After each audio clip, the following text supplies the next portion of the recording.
서구 기독교 문명의 중심지 유럽을 여행하신 분들은 아마 경험을 해보셨을 겁니다. 큰 것은 1유로, 작은 것은 0.5유로입니다. 1유로짜리 큰 것, 작은 것 0.5유로, 이게 도대체 뭘까요? 예, 공중 화장실 사용료입니다. 이런 의미에서 볼 때 우리 대한민국은 공중 화장실의 천국입니다. 둘 다 무료로 배설할 수 있다는 이 사실, 이것만 해도 우리는 정말 감사해야 됩니다. 감사할 걸 자꾸 찾으세요. 날씨도 더운데. 바울은 로마 감옥에 갇혀 있을 때 자신에게 유익했던 모든 것들을 배설물처럼 여긴다고 했습니다. 그 이유가 뭐냐? 내 주 그리스도 예수를 아는 지식이 가장 고상하기 때문이라.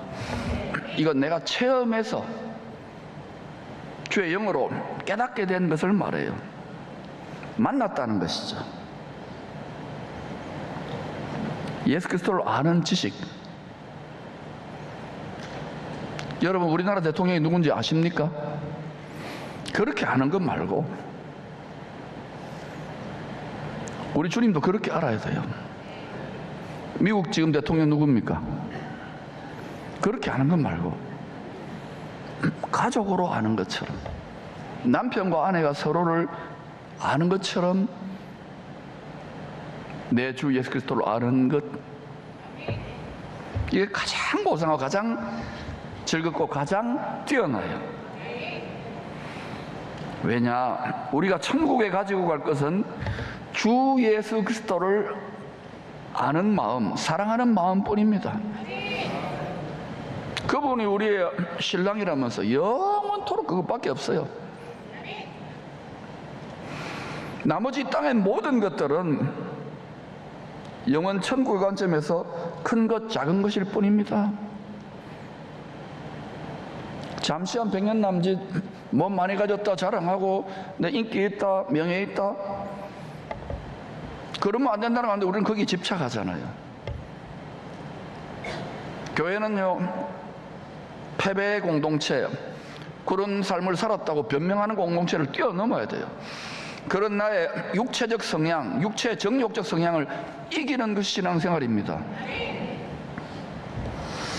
여러분, 우리는 큰 것 작은 것이 필요하다는 걸 알잖아요. 그러나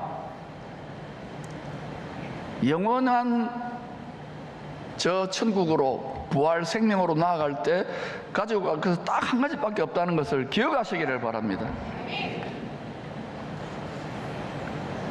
그것을 잊어버리면 신앙생활 조금 하다가 고난에 겹치거나 시험이 오거나 그러면 때려치웁니다. 또는 기쁨을 상실합니다. 복음을 전하지 못합니다.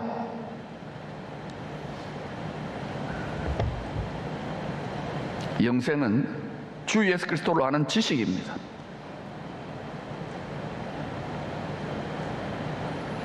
지금 이 세상의 지식이 폭발하는 시대로 진입하니까 가장 중요한 주 예수 그리스도를 가족같이, 아버지로, 남편으로 체험하는 지식이, 가족으로 아는 지식이 점점 사라지고 있어요. 이 지식을 우리 자녀들이 철저하게 무장한 다음에 세상 지식을 습득해야 돼요. 그러면 다니엘과 새 친구와 같은 인물들이 길러집니다. 부모님들 명심하세요. 할아버지 할머니들, 이것을 자녀들에게 먼저 확고하게 이 말씀의 집, 지식의 집을 세운 다음에 공부와 돈벌이와 자기 인생을 개척할 때 안전한 거예요. 창수가 나고 태풍이 불고 이런 시즌으로 우리 마음의 집을, 믿음의 집을 무너뜨리는 그런 시즌으로, 점점 흔들리는 시즌으로 가고 있기 때문에 그래요. 지난 24, 5년 우리는 그냥 이렇게 신앙생활하고 가정 지키고 뭐 먹고 살기 바쁜 가운데 지난 25년 정도 동안 21세기 들어서 특히 서구 기독교 사회, 이제는 더 이상 아니죠. 유럽이나 미국은 이런 소위 말해서 핑크빛 이데올로지, 성혁명으로 완전히 물들어 버렸습니다. 이제는 아시아, 한국도 지금 급속하게 들어오고 있는데 이것을 제대로 분별을 못해요. 지식인들이나 정치가들이. 영분별을 해야 돼요. 그냥 생각과 사상과 신념이 형성되는 게 아닙니다. 영의 전쟁이라는 거예요.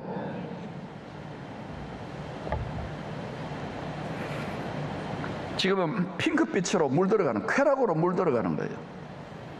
말세에 고통한 때가 이르는데 하나님보다 쾌락을 더 사랑하며 돈을 더 사랑하며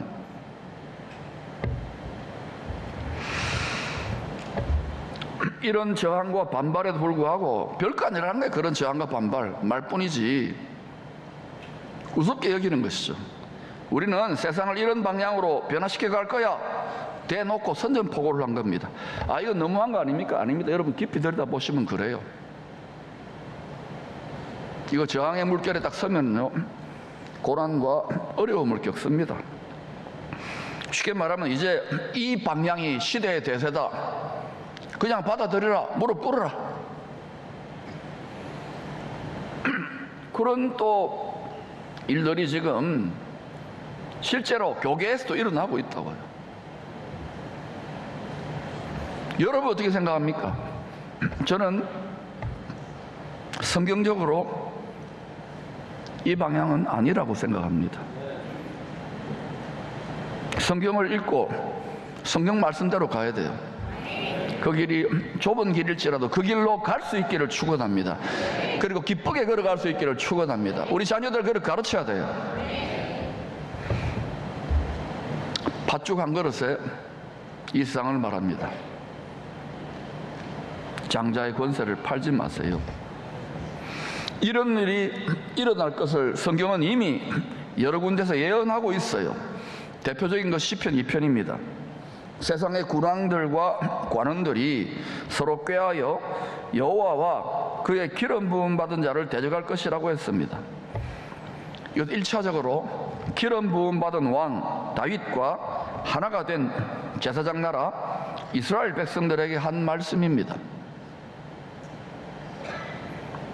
다윗이 하나님이 기뻐하는 제사장 나라를 세울 때, 다윗의 장막을 세울 때 끊임없이 주변 나라들이 다윗뿐만 아니라 그 나라를 멸망시키려고 했다는 것을 아셔야 됩니다. 주변 나라들이 대적하는 거예요. 혈과 육이 아닙니다. 말씀의 대결. 하나님의 말씀이냐 사람의 말이냐, 하나님의 영이냐 미혹의 영이냐, 빛이냐 어둠이냐. 회색 지대에 있으면 좋지요. 그러나 선명해야 돼요. 빛은 빛이에요. 할렐루야. 왜 그럼 이렇게 할까요? 더하여 기름 부음 받은 왕 그리스도와 한 몸이 된 교회와 성도들을 대접할 것에 대한 예언입니다. 이미 일어나고 있잖아요.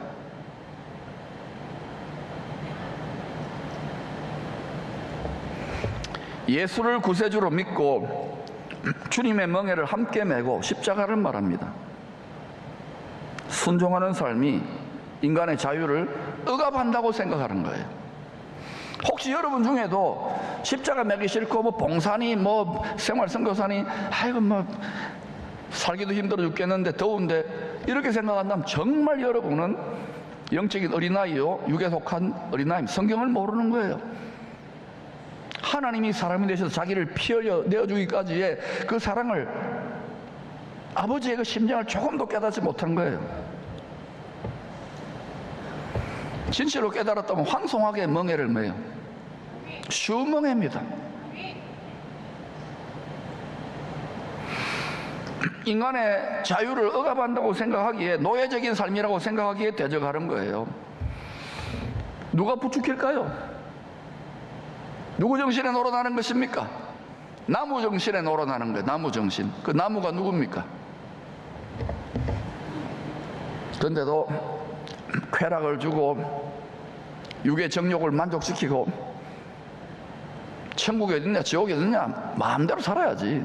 죽으면 끝나는데 노세 젊어 노세 돈이 최고야 이러니까 거기 우수 끌려가는 거예요. 심지어 믿음을 지키고 어둠의 영들과 음부의 권세를 이겨야 될 교회들까지. 여러분이 어떤 교회에 속하는지가 굉장히 중요하다는 걸 아셔야 됩니다. 여러분의 육의 정욕을 만족시키고 오냐 편하다 이 시대가 아니라고 분명히 저는 말씀드리는 거예요. 이번 파리 올림픽은 앞으로 온 세상의 영적인 사상적인 생태계에 큰 지각 변동이 일어날 것을 알려주는 신호탄입니다. 그만큼 강해졌다는 것이죠. 그런데 이런 소식으로 마음이 어두워지거나 약해지지 맙시다. 이런 소식들을 계속 이제 접하게 될 겁니다. 그런데 마음이 어두워지거나 두려워하거나 흔들리거나 낙심하지 말라는 거예요. 약해지지 말라는 거예요. 성경을 이루기 위해, 하나님의 뜻을 이루기 위해 잠시 전능하신 하나님의 손 아래에서 일어나는 일일 뿐이에요. 허락한 일이라니까요. 미혹해봐라. 어둠이 깊어야 새날이 밝기 때문입니다.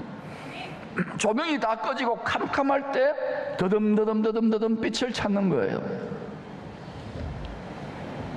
사망을 이기고 만왕의 왕으로 하늘 보좌에, 어둠이 조금도 없는 하늘의 영광의 보좌에 앉으신 주님께서 이런 모습을 보고 웃으십니다.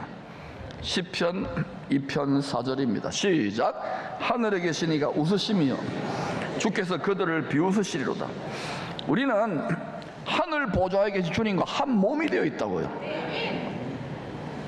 그게 교회입니다. 그런데 우리 몸은 지금 땅을 밟고 있잖아요. 여러분 분명히 기억하세요. 이 땅은, 이 썩어질 육체는 세상 임금 마귀에게 내어줬다니까요. 육체를 따라 살면 안 됩니다. 육체의 정욕을 따라 살면, 육신의 생각을 따라 살면 하나님과 원수가 돼요. 십자가의 원수가 돼요. 이 체질을 바꿔서 우리가 타고났잖아요. 영의 체질로, 성령의 사람으로, 말씀의 사람으로 주의 멍에를 메고 자라갈 수 있는 주님의 의를 덧입는 믿음으로, 우리 공로가 아니, 우리 의가 아니, 그 믿음으로 십자가의 멍에를 맬 수 있는 믿음에까지 자라가야 되는 거예요. 믿음은 천당 간다 그러고 가만히 앉아 있어요. 어린아이입니다. 아버지의, 부모의 뜻을 전혀 모르는 거예요. 우리는 분명히 주님과 한 몸의 지체, 교회입니다. 교회는 음부의 것을 이기는 게 정상이에요. 그런데 왜 그러면 이렇게 얻어 터지느냐? 몸은, 육체는 땅을 밟고 있잖아요. 그러니까 마음도 이 땅에 집착, 이 세상에 집착하는 거예요. 나는 이 세상에 정들 수 없도다. 노래는 부르는데, 그런데 먹고 살라니까, 또 세상이 좀 잘 살만하니까 이 세상에 정들 수 없는 건 아는데 그래도 정들고 싶어라.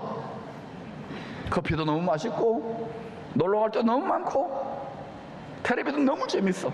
한류 문화는 뭐 지금 전 세계 석권이야. 여러분, 속으면 안 됩니다. 몸은, 육체는 이 땅을 밟고 있지만 여러분 속사람, 여러분 심령에 심어진 영생의 씨앗, 예수님의 약속의 말씀, 예수님을 사랑하는 이 성품과 성숙을 이것만 뽑아가지고 부활의 몸, 영광의 몸을 입힌다는 걸 기억하셔야 됩니다. 이 땅에 있는 동안 주님을 계속 닮아가는 방향으로 이어가야 돼요. 이 무도회에도 주님을 닮아가는 방향으로 이어가시기를 축원합니다. 그 사람 보면 주님의 성품과 주님의 삶과 주님의 말과 주님의 열매가 나타나야 되는 거예요. 그러므로 비록 우리 육체는 땅에 속해 있지만 우리 심령은 하늘에 속해 있는 그러한 하늘에 속한 성도들처럼 크게 한번 주님처럼 웃어보십시다. 하하하하. 시작. 더 크게요. 시작. 앞으로 여러분이 이렇게 흔들리고 요동하고 앞이 캄캄하고 이런 일을 겪을 때 하하하하 하시기를 바랍니다. 알았죠? 오늘도 저를 바라보고 조롱하듯이 하지 말고 하하하 하고 우리 같이 웃읍시다. 시작. 네, 이렇게 자꾸 하세요. 직장에서 짜증납니다. 하하. 남편이 속을 뒤집어요. 하하. 자식들이 속을 뒤집어요. 하하. 할렐루야. 반응대로, 믿는 대로, 생각하는 대로, 움직이는 대로 사람은 그렇게 형성된다는 것을 기억하시기를 바랍니다. 마태복음 2장은 유대인의 왕이 될 한 아기가 태어났을 때의 이야기입니다. 동방으로부터 박사들이 예루살렘에 도착합니다. 유대인의 왕으로 나시니가 어디 계시냐? 우리가 동방에서 그의 별을 보고 그에게 경배하러 왔노라 하니, 경배하는 몸의 자세는 엎드려 절하는 겁니다. 우리는 지금 예배 드리는 거 아닙니까? 몸은 앉아있지만 마음은 엎드려 절하고 있는 거예요. 이걸 분명히 아셔야 됩니다. 목이 빳빳하다는 것은 엎드려 절하지 않는다는 거예요. 구세주 만왕의 앞에 네가 하나님이야? 이러고 있는 거예요. 목이 곧은 백성이 되지 마시기를 축복합니다. 하나님 말씀에 순복하시기를 축원합니다. 하나님 말씀에 굴복하시기를 축원합니다. 여러분 분명히 아셔야 돼요. 목사한테 굴복하는 게 아니에요. 저는 이제 하나님 말하고 있다는 걸 기억하세요? 여기에 속으면은 계속해서 교만에 바벨탑을 짓게 돼요. 이사야는 이 한 아기가 장성하여 죽임당한 후에 심판주로 다시 오실 때 어둠이 온 땅을 덮을 것이라고 했습니다. 온 세상을 덮어버리는 거예요. 같이 읽어볼까요? 시작. 보라, 어둠이 땅을 덮을 것이며 캄캄함이 만민을 가리려니와 오직 여호와께서 내 위에 임하실 것이요 그의 영광이 내 위에 나타나리니. 오직 여호와 속에 주 예수 그리스도의 이름이 숨어 있습니다. 내 위에 임하실 것이요 때가 되면 그의 영광, 늦은 비가 부어진다는 것이죠.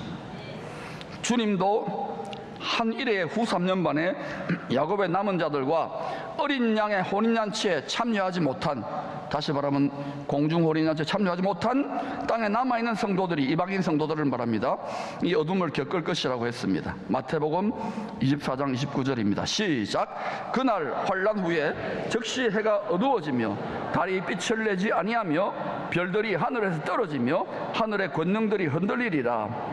여러분, 해도 달도 별들도 더 이상 은혜가 없는 시대가 되는, 그때는 땅에 후 3년 반 때는 우리 당대가 될지 우리 후손들의 때가 될지 모르지만 저는 우리 후손들의 때가 될 수도 있다고 생각돼요. 그래서 지금 기도해야 될 때입니다. 준비해야 될 때고 고센 땅을 예비하고 하늘에 속한 성도로 신앙생활을 해야 될 때입니다. 자다가 깰 때가 벌써 지났다니까요. 그러나 여러분 명심하세요. 어둠이 온 세상을 덮을 때도 변함없이 빛을 발하는 광명한 새벽별, 예수 이름을 부르면, 찾으면 성경대로 구원을 받을 것입니다. 그러나 그 전에 첫째 부활로 나아가시기를 축복합니다. 예수 그리스도의 빛을 가리려는 미혹의 어둠이 기승을 부리고 있어요. 이게 대세다. 거기에 말씀의 지식이 없어서 내 마음에 진리의 집이 견고하게 세워지지 못해서 막 흔들리고 무너지고 파괴되고, 그렇지 않고 믿음의 집, 진리의 집, 말씀의 집을 견고하게 예수 반석 위에 세울 수 있기를 축복합니다. 오직 예수 그리스도의 말씀만이 영원히 설 것이기 때문에 그래요. 이 세상 실이 미혹하도록 그냥 내어버려두시는 이유가 있습니다. 누가 새벽별의 인도함을 받는 참빛의 자인인지를 구별하기 위함입니다. 누가 세상 것이 아니라 진리를 따라 살아가는 자인지를 구별하기 위해서 그렇다는 것을 기억하시기를 바랍니다. 알곡이 되시기를 축복합니다. 동방 박사들은 별을 통해 구세주께 인도함을 받았습니다. 21세기에 동방 박사로 열방의 구원의 빛을 전해야 될 우리들은 말씀을 통하여 주의 보좌 앞으로 인도를 받습니다. 주의 말씀은 내 발의 등입니다. 내 길의 빛입니다. 우리의 어두워지기 쉬운 마음에 등불이, 별빛이, 영광이, 조명이 주님의 말씀, 주님을 알려주는 이 성경의 신구약 성경 66권의 말씀이라는 것을 기억하시고 마음이 어두워질 때 성경을 많이 소리내어 읽으시기를 축복합니다. 기도만 기립다 하지 말고 성경에 근거한 기도를 하셔야 됩니다. 성경에 근거한 믿음으로 살아가셔야 됩니다. 자녀들에게, 이웃들에게 본이 되셔야 됩니다. 박사들이 만화의 왕을 아련할 때 드렸던 황금, 유양, 모략을 우리도 드릴 수가 있습니다. 아이고 난 돈이 없는데, 아니 불시험으로 연단된 정금 같은 믿음, 기도와 찬양의 유향, 날마다 육체의 정욕에 대해 죽는 모략을 구세주께 값진 예물로 드릴 수 있는 거예요. 싸구려 예배 드리지 마세요. 주님이 가난해가지고 여러분 돈 몇 푼 받는 건 이게 아니라니까요. 우리 중심을 드리고 우리 인생을 드리는 것이 예배의 본질이에요. 그러면 나머지는 더해 주십니다. 가난의 영을 몰아내시기를 축원합니다. 참 풍요의 하나님, 참 안식의 하나님은 죽임당하신 어린 양이에요.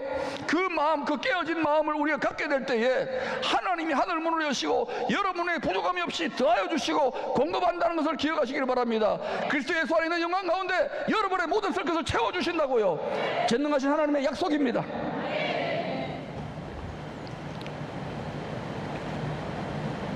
우리가 전에는 육체를 따라 살았지 않습니까? 다 죄의 어둠에 속한 자들이었습니다. 다 똑같아요. 의인은 아무도 없었어요. 전부 다 죄인입니다. 어둠에 있었어요. 그러나 이제 영생의 참빛 대신 주의 은혜를 옷 입고 빛의 자녀들이 되었습니다. 이 세상과 구별되어 육체와 구별되어 빛의 자녀답게 살아야 되는 거예요. 복음의 빛을 전해야 되는 거예요. 그거 안 하면 우리는 망합니다, 여러분. 농담으로 여기지 마세요. 에베소서 5장 8절입니다. 시작. 너희가 전에는 어둠이더니 이제는 주 안에서 빛이라. 빛의 자녀들처럼 행하라. 어두운 세상에 홀로 광명한 새벽별을 바라볼 때는 외면당합니다. 무시당합니다. 그 혼자는 힘들어요. 그러나 둘, 셋, 그리고 더 많은 사람들이 함께 광명한 새벽별을 바라보고 주 예수 그리스도가 갈 길이다, 저 좁은 길이 온 인류가 나갈 길이라고 함께 바라보면 거대한 트렌드와 거대한 파도가 일어난다는 것을 기억하시기를 바랍니다.